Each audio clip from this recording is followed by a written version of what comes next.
નમસ્કાર વિદ્યાર્થી મિત્રો, શ્રી હસન વિદ્યાલયમાં ચાલતા ઈ લર્નિંગ પ્રોગ્રામમાં હું આપનું હાર્દિક સ્વાગત કરું છું. ધોરણ 8 વિષય સામાજિક વિજ્ઞાન, એકમ 6 માનવ સંસાધન. વિદ્યાર્થી મિત્રો, તમે ક્યારે પ્રવૃત્તિ કરી છે તમારા ક્લાસમાં? તમારા વિદ્યાર્થી મિત્રનું નામ, એના પિતાનું નામ, એના પિતાની ઉંમર, એના પિતાનો વ્યવસાય, એના માતાનું નામ, એની માતાનો વ્યવસાય, એના માતાની ઉંમર, દાદા દાદી, કાકા કાકી, સરનામું, આવક, નોકરી, શું કરે છે એ બધી માહિતી ક્યારે મેળવી છે? સરનામામાં કયા ગામમાં રહે છે, કયા તાલુકામાં રહે છે, જિલ્લામાં રહે છે કે રાજ્ય બહારનો છે, એ બધું જાણવાનો પ્રયત્ન કર્યો છે? તો હા, ક્યારેક આપણે એની પાસે નબળા હોય તો આ બધી વસ્તુઓ જાણવાનો પ્રયત્ન કરવી છે કે તારા દાદા શું કરે છે, તારા પપ્પા શું કરે છે, ખેતી કામ કરે છે, નોકરી કરે છે, વ્યવસાય છે, આ બધીની જાણકારી એમના થ્રુ આપણને મળતી રહે છે. પણ ખાસ તો એ જોવાનું છે કે આપણે શું વસ્તી વધારો વિશે અથવા વસ્તી ઘટાડો વિશે, અથવા શું તમે જાણો છો કે વસ્તી શું છે? શું વિદ્યાર્થી મિત્રો તમે જાણો છો કે વસ્તી શું છે, કેવી રીતે નક્કી કરવામાં આવે છે, કેવી રીતે એની ગણતરી થાય છે? આ બધી આપણી માહિતી સમયાંતરે મળતી રહે છે. તો આ માહિતી કોણ ભેગી કરતું હશે, આપણને કોણ આપતું હશે, એ સમજવાનો પ્રશ્ન છે.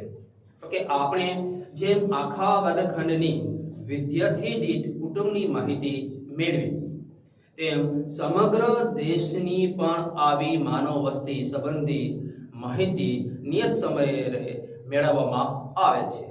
તેના વિશે આપણે આજે જાણકારી મેળવવાની છે, જે 10-10 વર્ષે શરૂ થાય. સૌપ્રથમ શરૂઆત અંગ્રેજ સમયથી માનવ વસ્તીની ગણતરી ભારતમાં શરૂ થઈ હતી. એવું નહોતું કે વસ્તી ગણતરી નહોતી થતી, પણ એક સમયે રાજા એટલે કે દેશી રજવાડા હતા, એ પૂરતી જ વસ્તીઓ ગણતરી કરવામાં આવતી. એથી બહાર વસ્તી ગણતરી થતી નહીં. અખંડ ભારતની વસ્તી ગણતરી કરવામાં આવતી નહોતી.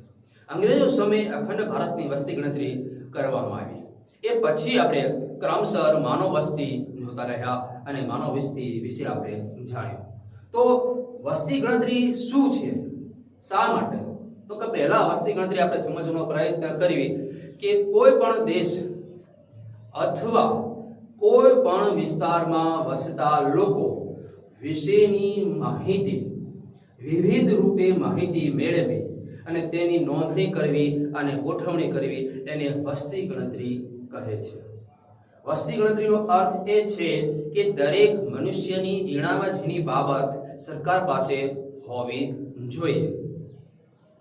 જેમ કે એની જન્મ તારીખ, એટલે ઉંમર ખબર પડે, પછી એનું નામ, એના પિતાનું નામ, એની અટક, સ્ત્રી છે કે પુરુષ છે એ, પછી એને એક વ્યવસાયમાં જોડવામાં આવે, કયા વ્યવસાયમાં છે એ, નોકરી કરે છે, સેવાકીય નોકરી છે, સરકારી નોકરી છે, પ્રાઇવેટ નોકરી છે કે એનજીઓમાં કામ કરે છે, ઉદ્યોગમાં કામ કરે છે, ખેતીમાં કામ કરે છે. એ નોંધ્યા પછી એની આવક નોંધે, કેટલી આવક છે, કેટલો ટેક્સ ભરે છે એ નોંધે, એ ક્યાં રહે છે એ નોંધે, એનો વ્યવસાયનું એડ્રેસ નોંધવામાં આવે, એનો મોબાઈલ નંબર નોંધવામાં આવે, એનો ક્રમ એ પણ નોંધણી કરવામાં આવે. ઝીણામાં ઝીણી બાબત સરકાર જે નોંધી રહી છે આજે, એને આપણે વસ્તી ગણતરી કહેવાય. એક સમય પહેલા સંખ્યા પુરુષોની અને સ્ત્રીઓની ગણવામાં હતી કે એટલા પુરુષો છે એટલી જ સ્ત્રીઓ છે, બસ એ પૂરું. એ પછી ધીરે ધીરે અંદર માહિતીઓ ઉમેરવાની શરૂઆત થઈ. જાતિ, જ્ઞાતિ, પેટા જ્ઞાતિ, આ બધી વસ્તુઓ ધીરે ધીરે અંદર ઉમેરાતી ગઈ. એટલે ખ્યાલ આવે શું થઈ રહ્યું છે દેશમાં. એટલે કે સમજવા જઈએ વિદ્યાર્થી મિત્રો, તો કે કોઈ પણ દેશના અથવા કોઈ પણ વિસ્તારમાં વસતા લોકો વિશેની વિવિધ રૂપે માહિતી મેળવવા અને તેની નોંધણી કરવાની બાબતે વસ્તી ગણતરી કહે છે. સમજાય છે? ચલો, વસ્તી ગણતરી એટલે શું એ વ્યાખ્યા તમે તમારા એક રફ ચોપડામાં નોંધી લો અથવા તો પાઠ્યપુસ્તકમાંથી એ પેન્સિલ લઈને જરાક અંડરલાઈન કરી લો. એ પરીક્ષામાં પૂછી શકે, એક વાક્યમાં અથવા તો સંકલ્પનામાં પૂછી શકે, અથવા તો વસ્તી ગણતરી એટલે શું સમજાવો એમાં પણ તમને પૂછી શકે. વસ્તી ગણતરી એટલે શું, વસ્તી ગણતરી શું છે એ પણ આપણે સમજવું જોઈએ. તો નોંધી લેશો વિદ્યાર્થી મિત્રો, વસ્તી ગણતરી શું છે, વસ્તી ગણતરી એટલે શું. લખાઈ ગયો પ્રશ્ન? સરસ. નો હજી લખ્યો હોય તો હજી એકવાર બોલું છું, વસ્તી ગણતરી એટલે શું, નોંધી લો. નોંધાઈ ગયો? સરસ. જરા ચેક કરી લો શું એ પ્રશ્ન બરાબર વ્યવસ્થિત નોંધાણો છે તમારી પાસે, કારણ કે ઘણીવાર પ્રશ્ન બીજો નોંધાઈ જાય છે મગજમાં, કંઈક બીજું હાલતું હોય ત્યારે. વસ્તી ગણતરી શું છે, શા માટે, વસ્તી ગણતરી એટલે શું સમજાવો. જરા જવાબ નોંધવાનો પ્રયત્ન કરો. કોઈ પણ દેશના અથવા કોઈ પણ વિસ્તારમાં વસતા લોકો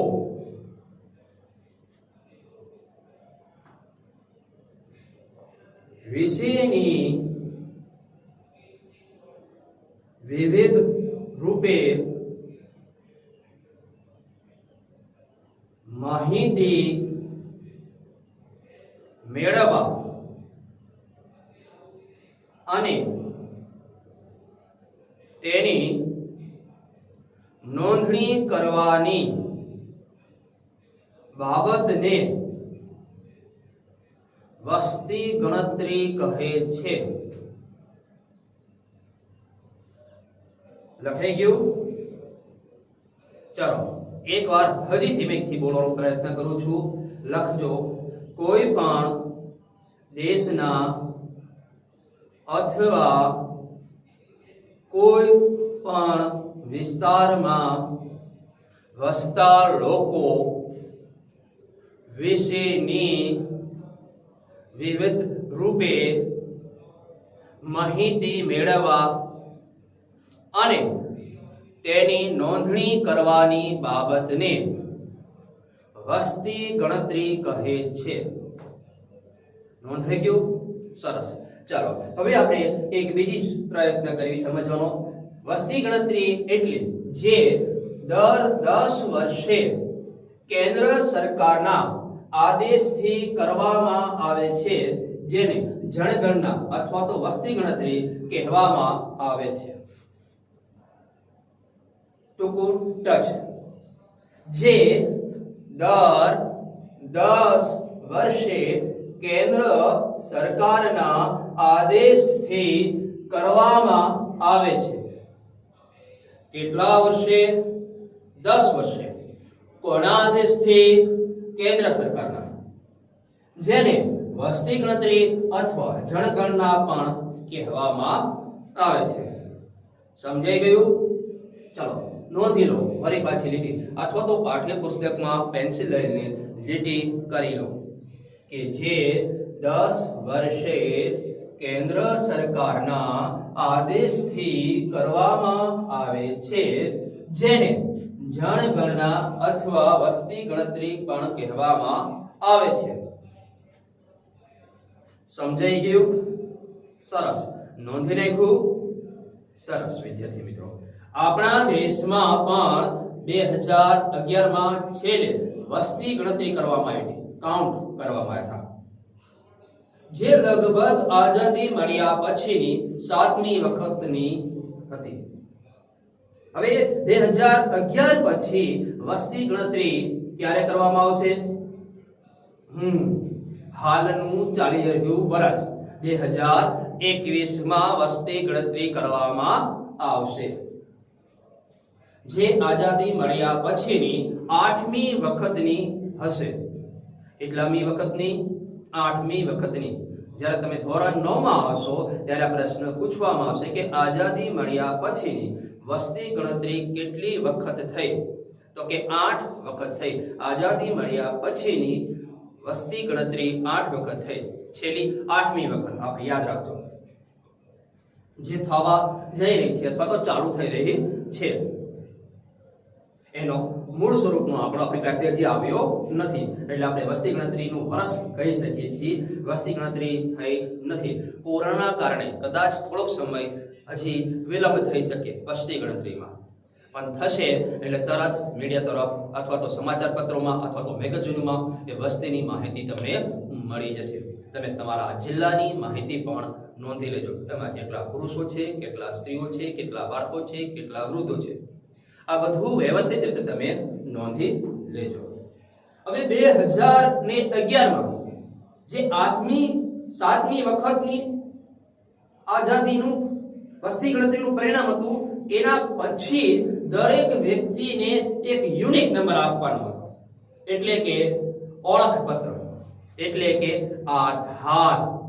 હા વિદ્યાર્થી મિત્રો, આધાર કાર્ડ જે ઓળખપત્ર તરીકે તમે ઓળખો છો, જેને યુનિક નંબર આપવામાં આવ્યો છે, તમારો નંબર, આધાર નંબર.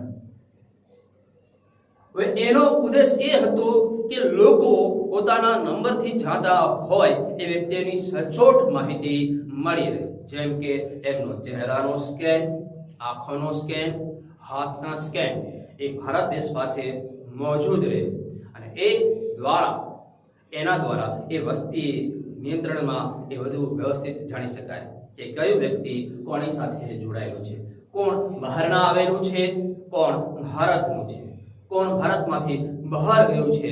એ આધારે આપણે એ નંબર દ્વારા જાણી શકીએ છીએ. આ વખતે દેશના દરેક નાગરિકને યુનિક નંબર અને ઓળખપત્ર આપવાનું જે આયોજન કર્યું હતું એ આપણે સંપૂર્ણ પૂરું થવા આવી રહ્યું છે. દરેક પાસે, વ્યક્તિઓ પાસે આધાર નંબર અત્યારે મોબાઈલમાં હોય છે. દરેક વ્યક્તિ પાસે એના ગીચવામાં આધાર ઓળખપત્ર હોય છે.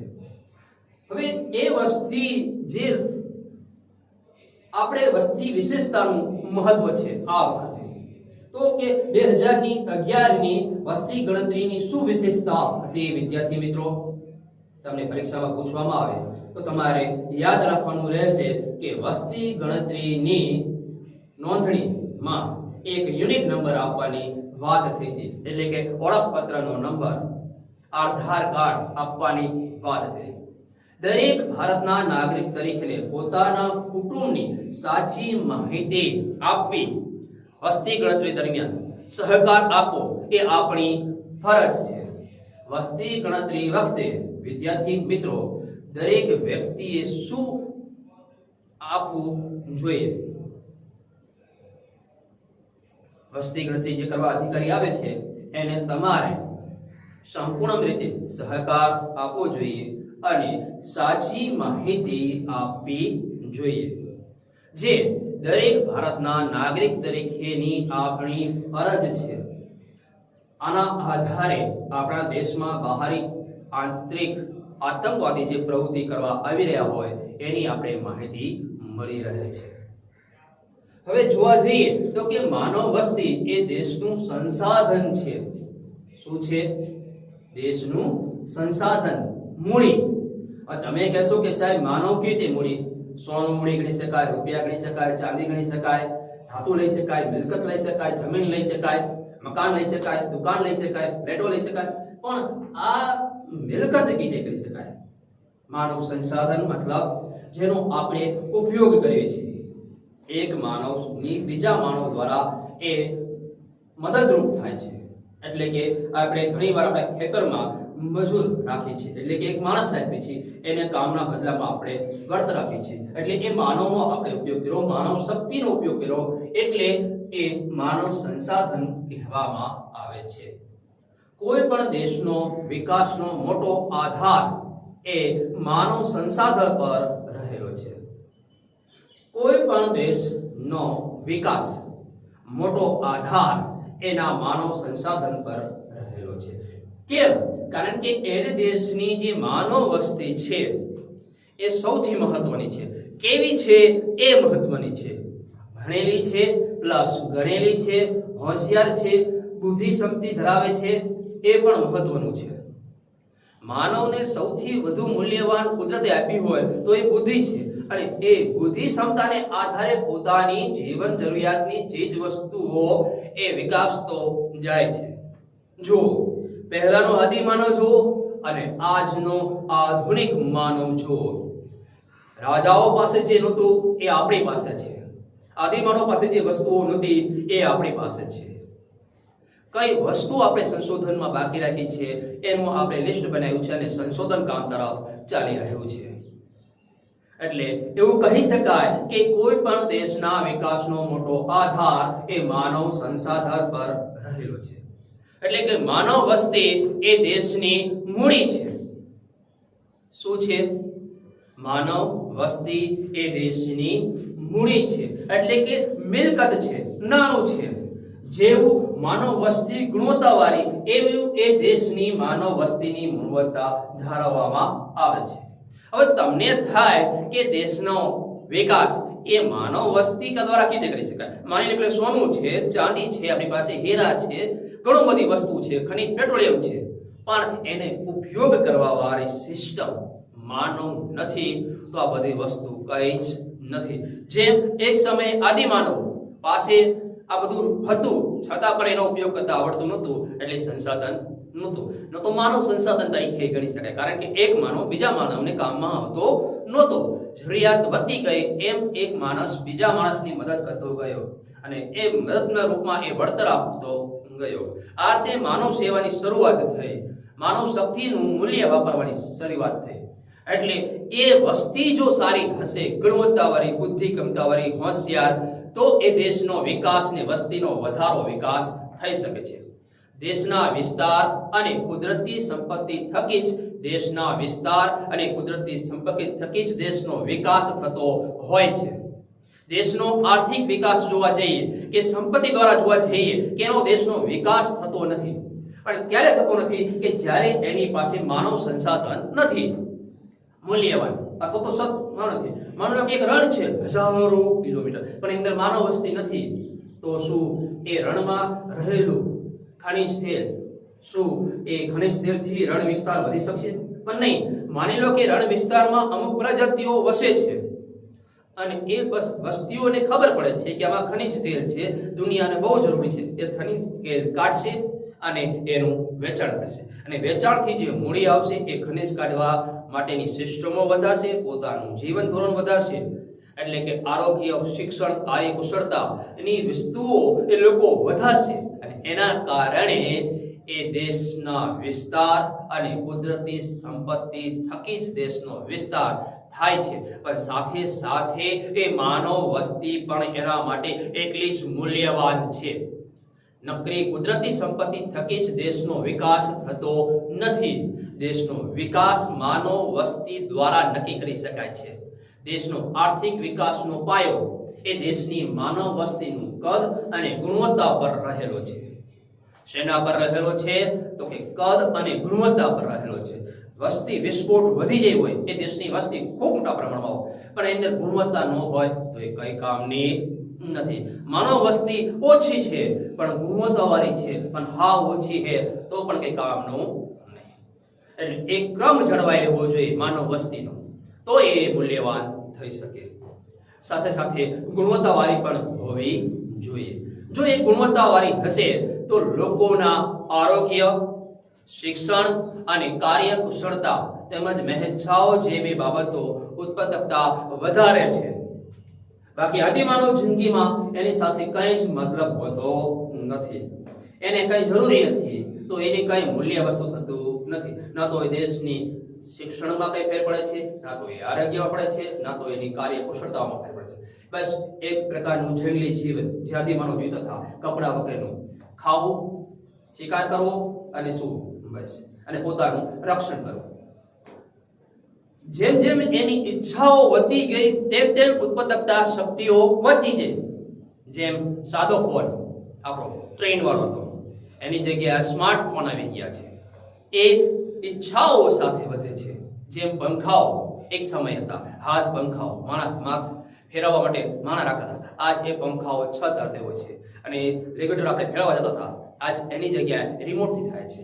રિમોટથી પણ નથી થતા. આજે આપણે બોલવી, સ્માર્ટ પંખાને આદેશ દેવી, એમ એ ફ્રીક્વન્સી એટલીની સ્પીડ વધારતો જાય છે.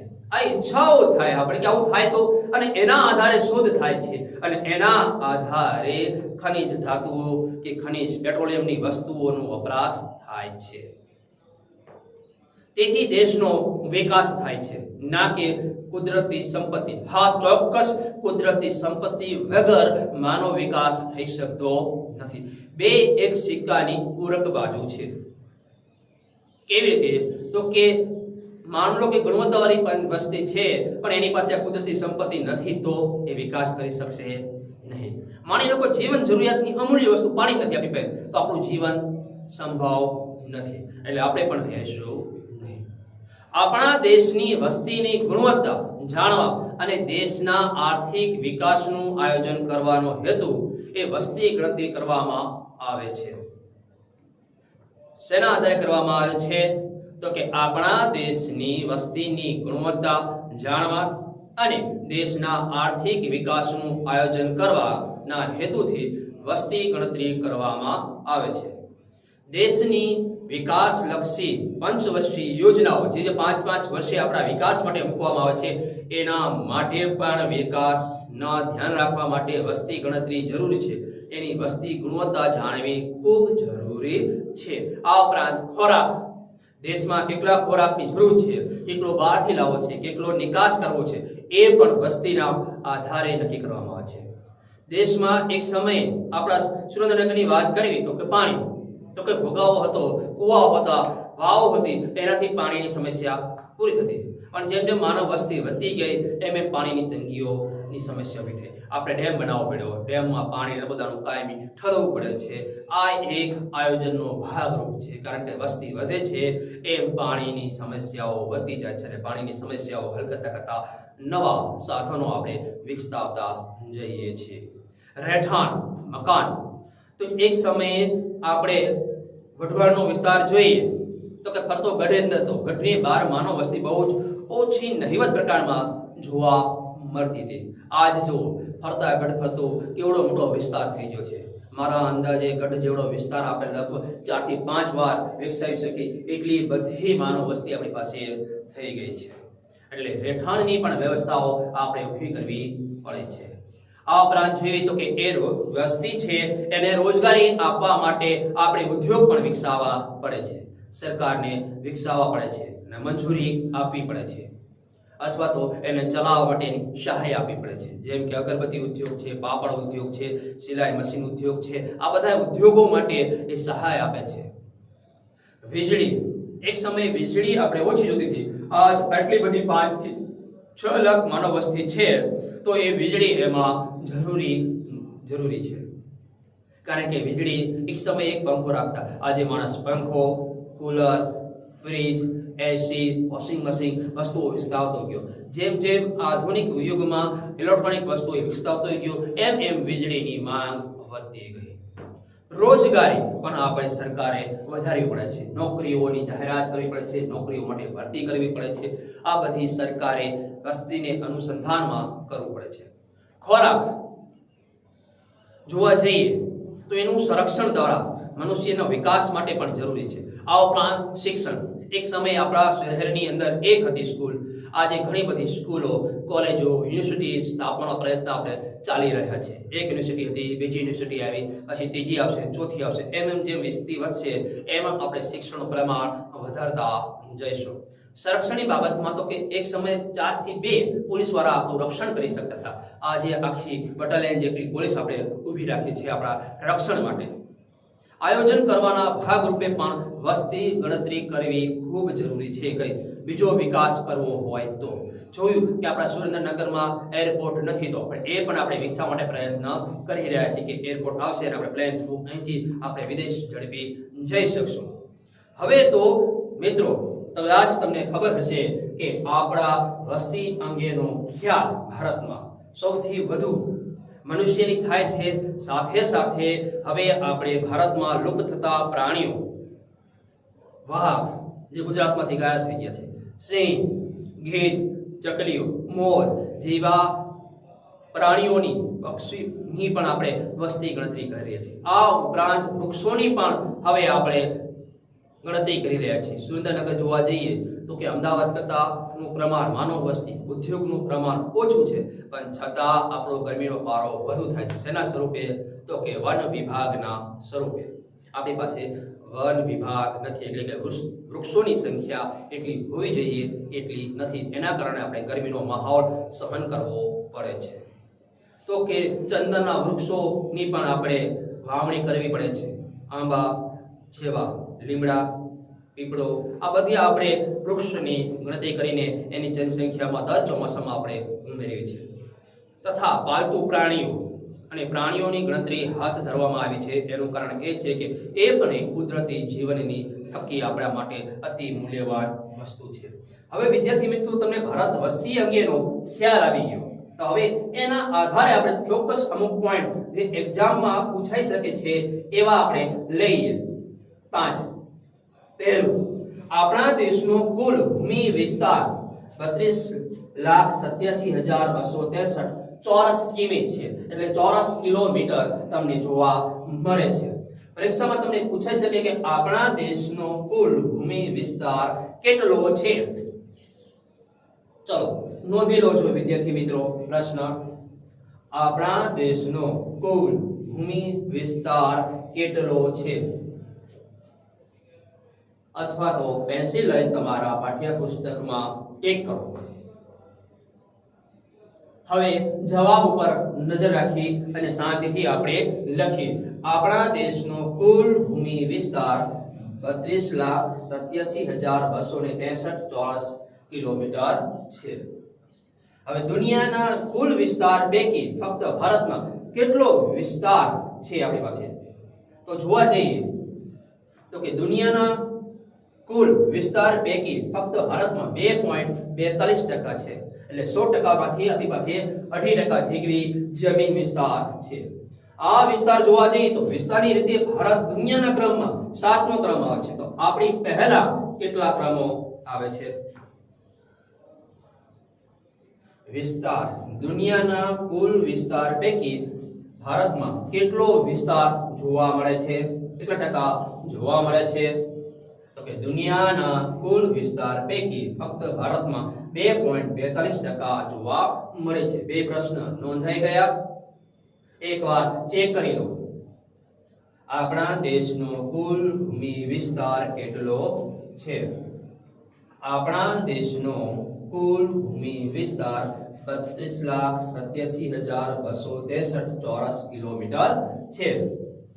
બીજો પ્રશ્ન, દુનિયાના કુલ વિસ્તાર પૈકી કેટલો ફક્ત ભારતમાં જોવા મળે છે? તો કે દુનિયાના કુલ વિસ્તાર પૈકી ભારતમાં ફક્ત 2.42% જોવા મળે છે. હવે આપણે ત્રીજો પ્રશ્ન જોઈએ.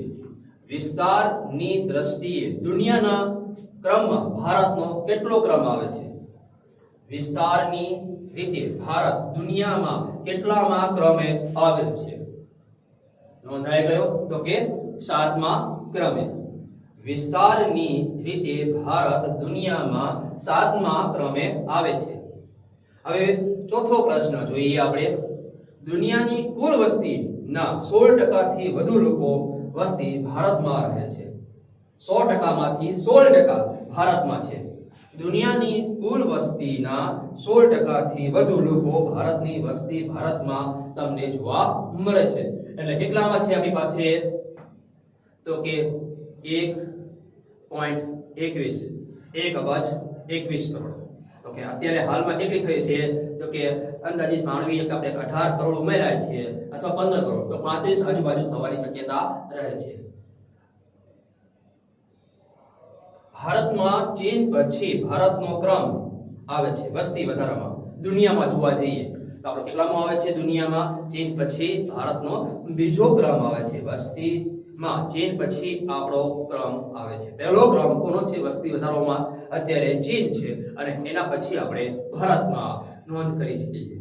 પણ એક સમય એવો આવશે કે ભારત પ્રથમ ક્રમમાં છે અને ચીન બીજા ક્રમમાં આવી ગયું હશે. હવે આગળ જોવા જઈએ તો કે શેના આધારે બધું કરી શકાય છે? તો કે ગુણવત્તાવાળી માનવ વસ્તી એ માનવ સંસાધન પણ કહેવાય છે. હવે માનવ શક્તિનું મૂલ્ય બૌદ્ધિકતા અને સાક્ષરતા પર રહેલું છે. કેટલી ભણેલી છે અને કેટલી કાર્યક્ષમ બુદ્ધિતા ધરાવે છે. દેશના વિકાસમાં પ્રતિભાવંત નાગરિકો હોવા જોઈએ, જેવા કે ડોક્ટર કેટલા સરસ છે, કેળવણીકારો કેટલા સારા છે, એન્જિનિયરો કેટલા સારા છે, રમતવીરો કેટલા સારા છે, ઉદ્યોગપતિઓ કેવા છે, વેપારીઓ કેવા છે, ખેડૂતો કેવા છે, કલાકારો કેવા છે, કામગારોના વર્ગો પણ એમાં સમજદાર કેવા છે, એના આધારે એ માનવ શક્તિનો સ્ત્રોત નક્કી કરવામાં આવે છે. એના થકી આપણું વિવાધન અને બાળકોની માનવ સંપત્તિ તરીકે આપણે ઉમેરી શકીએ છીએ. કયા ક્રમમાં? તો કે અત્યારે આપણે બીજા ક્રમમાં છીએ. તો હવે આપણી માનવ સંપત્તિ કેવી છે એના આધારે આપણું જીવન ધોરણ નક્કી થાય છે.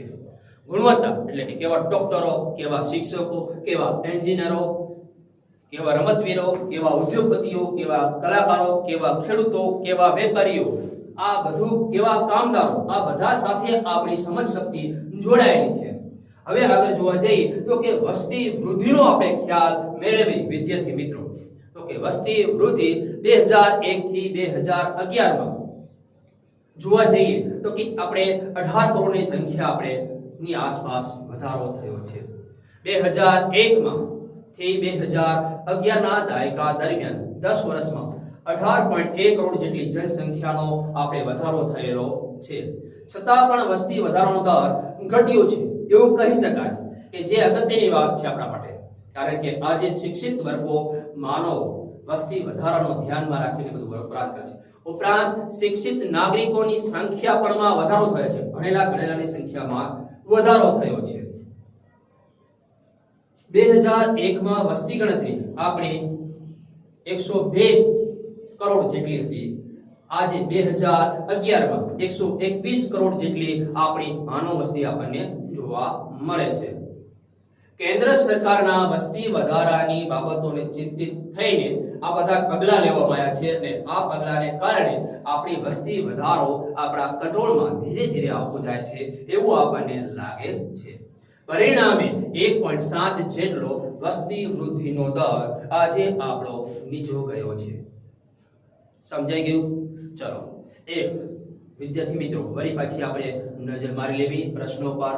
વસ્તી ગણતરી એટલે શું, પછી ભૂમિ વિસ્તાર, કુલ દુનિયામાં ચીન પછી કેટલી વસ્તી છે, આ બધા પ્રશ્નો નોંધી રાખજો. આ એક વાક્યમાં, બે વાક્યમાં તમને પ્રશ્ન પૂછાશે તો તમને રોકડાના માર્ક્સ મળે છે. આની પછી આપણે વસ્તી વૃદ્ધિના કારણો આપણે નેક્સ્ટ લેક્ચરમાં જોઈશું, આગળના લેક્ચરમાં જોઈશું. અત્યારે આપણે આ લેક્ચર અહીં પૂર્ણ કરવી છીએ. નમસ્કાર વિદ્યાર્થી મિત્રો, જય હિન્દ.